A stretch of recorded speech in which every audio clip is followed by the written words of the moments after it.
We got some good news for you guys today, especially for the ANZ scene overall. Well, ESL have given us back ESL Challenger. As expected, I did say they'll probably bring back the Face It League system instead of ANZ Champs and ANZ Main. And well, they've delivered exactly that. So here's the main recent tweet from ESL to allow us to be a South America division, and it's going to be Australian and New Zealand division added basically as well. They also noted in a future announcement as well that the next season of ANZ will depend on how this season goes. So pretty much this season matters the most for the ANZ scene, so we need to put our best foot forward. Now, some people have some doubts about it, but I think we're going to keep that ANZ scene going for quite a while. There's a lot of up-and-coming teams that are ready to challenge the upper echelons, probably the outside of it. Obviously not Greyhound, but the upper echelons outside of it. You got DXA, you got KZG, you got Golf Club in particular. You got a few other teams as well that have been improving and taking a lot of things seriously as well. I did tweet this out as well, saying that these teams are trying to make a run for it, which they are, and I feel like a lot of the top end of Maine would make quite a big impact in the ESL Challenger League. I would say overall, probably don't expect anything like Greyhound to be upset or anything like that. Just expect some of these teams to go to distance with some of these upper teams, like Sunday School, for example, Mind Freak, and stuff like that. Expect a lot of go toe-to-toe and a lot of close action as well. Now, the next question may be, so with ESL Challenger League, how many teams are going to be in it? I suspect there'll probably be maybe 16 or 12 teams, maybe even less. Could be 8 teams in ESL Challenger. I'd say for ANZ, I think a good size would be 16 teams. Realistically, I can make, a good league with 16 teams in particular. You got your Greyhound, you got your Rooster, you got your looking for Org, then you got Sunday School, then you've got I mentioned Rooster twice, Vertex, and that's probably your top 5 teams at the moment. And then you get your Mind Freaks, and you got your John Industries and whatnot. Then you could probably fill it out with KZG, DXA, Arcade, Underground, Golf Club, and various other areas as well. You can fill out those teams as well to be in the top 16. And then you can round it out with some of the bottom ones that just, close, that they're close to being there, but also not so close at the same time. And you would pretty much have a good system overall for the ANZ Challenger League.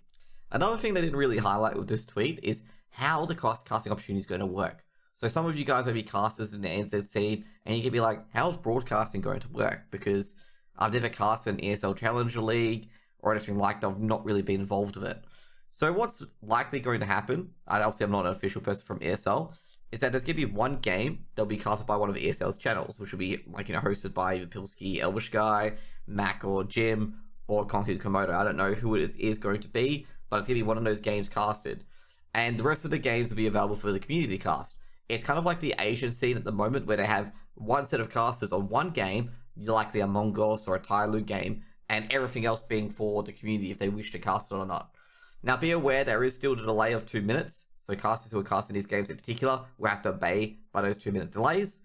There's also a broadcast package, which makes it a bit easier to cast as well, so just be aware of that as well. I encourage everybody to get involved with casting, as trying to get many of the games casted as possible, as well as the teams to put their best foot forward, to put a very, very decent game in front of the audience. The main reason for it, as Jamie from Vertex hinted out, is that this is going to be one of the seasons that's going to test the ANZ scene, and whether or not the ESL will continue to provide support for it.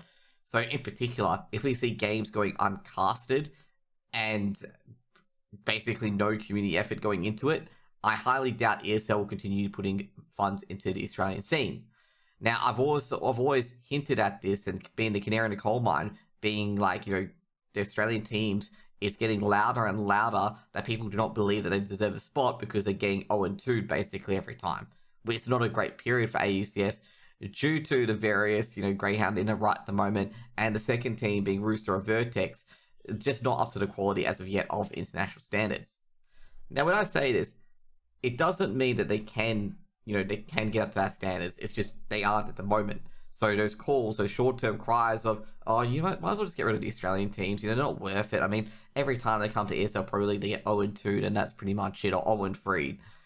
And no one's really providing any content. No one's providing any very coverage. It's like a scene that, we put money in and we get nothing out of it. We try to want to avoid that scenario. So this is like the main season where the players, the TOs, where ESL's, definitely invested into it, and the casters and whatever the orgs as well that are still in the ESL CSGO scene, need to really band together to try and get as much content out there as they can and try to get more eyes onto the product. And that's probably the main thing to do with it as well. And I got to give a shout out as well. This is going to be unpaid work, okay? So it's going to be a shout out to the casters that do this, knowing that they're not going to get paid. Now, the reason why I say this is that all of this unpaid work, if you want to make a career or investment out of it, you're going to be doing a lot of unpaid work or unpaid time preparing for this point. You're not going to drop into a gig where you get paid 150 EU, okay, for, casting for your first time. That's not going to happen. And a lot of these grassroots events, when they become big and professional, people were putting in their time and they weren't expecting a big pay rise when they came into it. Now for the casters, I can say right now, for opportunities in the future, you may get some opportunities in the future because of, this unpaid casting and keeping the ANZ scene alive. And this is absolutely critically important. Now, I've done a lot of unpaid casting, and I know a lot of other casters have done the same thing, and I want you guys to keep it up. This is a very, very important season for the ANZ season in particular to keep the ANZ scene alive, and we need everyone's hands on decks to make sure it does stay alive.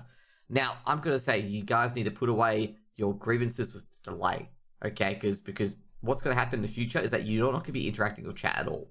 It's more of practice for the real event. To end the video, this is going to be a defining year for the ANZ CSGO. So we just need to put our best foot forward to make sure all these games are casted and that we get the max amount of content that really shows ESL that we deserve this investment.